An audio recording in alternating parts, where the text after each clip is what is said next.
バンジーガンエンペラータイムクレイジースラッドディープパープルペインパッカーマジカルエステピアスマスト Whether you're reading a battle shonen manga or superhero comic or watching a magical girl show, if superpowers are involved, you can bet your bottom dollar that the abilities will reflect the character's personalities, either by chance or by direct influence from the user or power. And Hunter x Hunter is a particularly amazing example of the latter, not only because every ability must be handmade, but because the story spends so much time diving into the minutiae of how Nen works and how one develops their own ability, more so than any other story I've ever read. What rules and strengths a character chooses to focus on inherently says something about that character. Because the story puts Gon and Killua through so much thought and exposition, we can assume even minor characters have gone through it as well. You can glance at Kurapika's fellow bodyguards who barely get any screen time, and infer characterization based off of their abilities. Mostly their hobbies, but more than that still, I think. And what characters fail to account for can say just as much as what they focus on. If they add a bunch of restrictions and conditions in exchange for more power, it can be a sign of resolve or ambition. And if they underestimate how harsh a condition can be, it can speak to their recklessness or overconfidence. If they have a very specific specialized ability, maybe they're a cornerstone member of a team or group. Or maybe they just have tunnel vision. If they have a weak or mundane ability, it can tell you that they're not the most aspirational guy in the world. Maybe they awoke to their ability naturally and didn't care to develop or push it further. And if they have a simpler or straightforward ability, it can speak to their earnesty or flexibility. Today we're mainly going to focus on 4 characters. Now let's ignore the abilities you can write a whole wiki about and start with one of the simplest, Gon's Jajanken.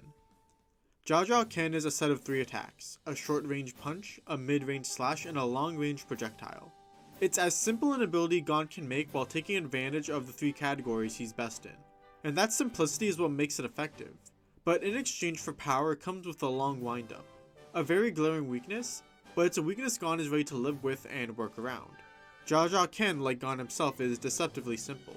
Rock, paper, scissors is the simplest and fastest mind game you can imagine, because technically there's very little strategy to the game. The lack of options can easily lead you to trying to think ahead of your opponent, which can be done indefinitely. Why? Because I knew that you knew that I knew that you knew that I knew you would Pick rock. In fact, it's a mind game Gon is faced with in the Hunter exam. There's no way to tell which candle is laced, so there's no use overthinking it.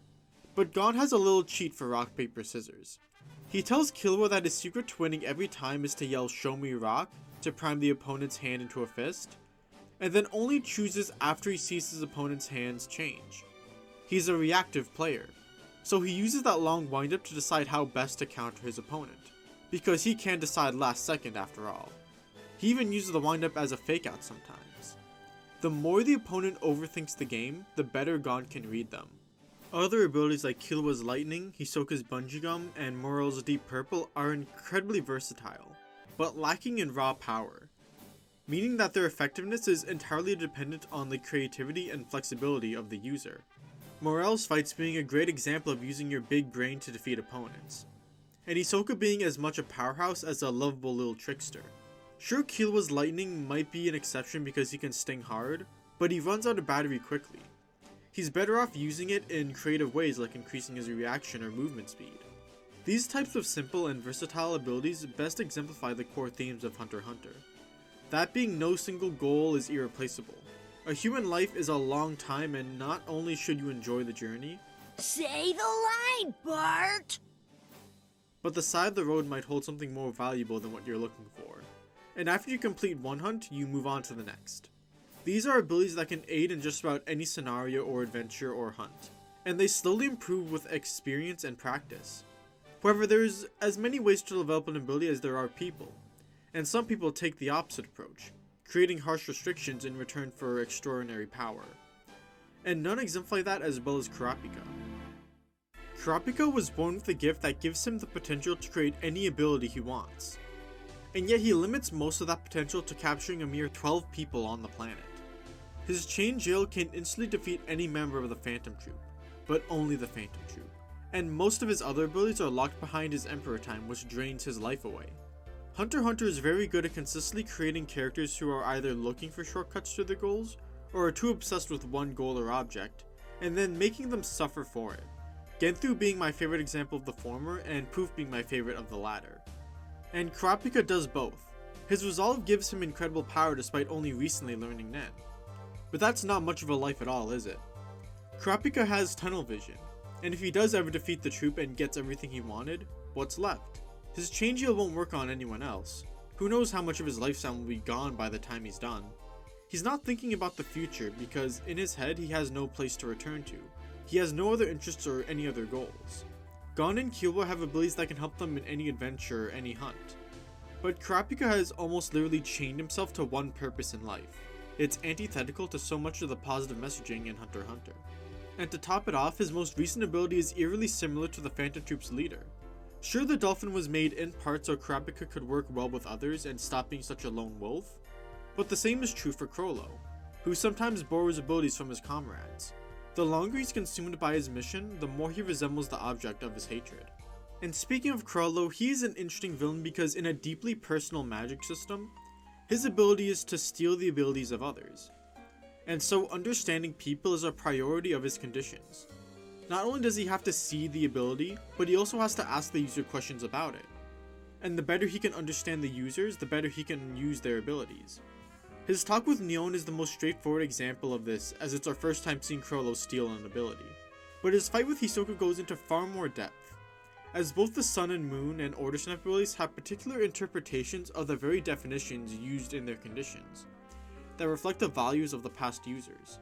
And understanding those interpretations allows Chrollo to exploit them as he combines abilities, making the abilities yours while exploring the darkness within the soul of the original owner.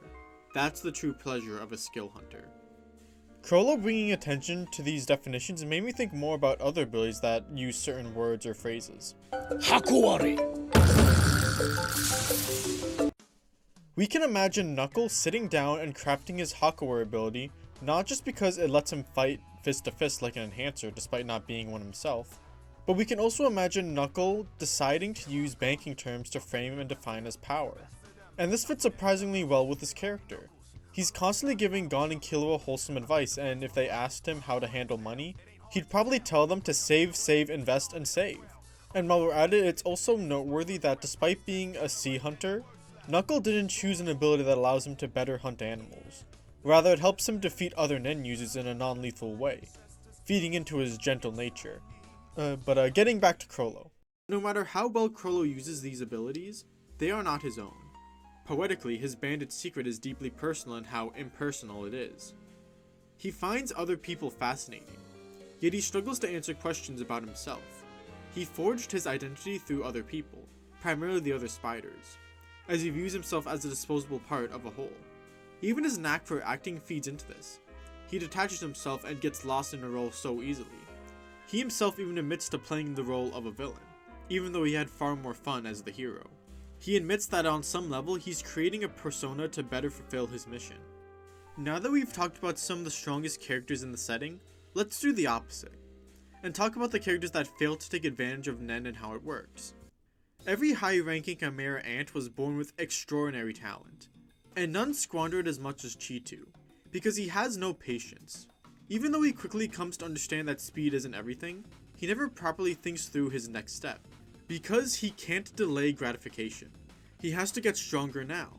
His first ability isn't even one he came up with himself, it's one that was crafted by Poof.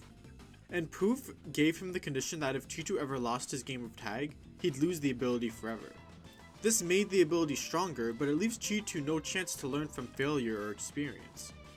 As soon as he loses his game, all that time trained to acquire it goes down the drain, and he's back to square one.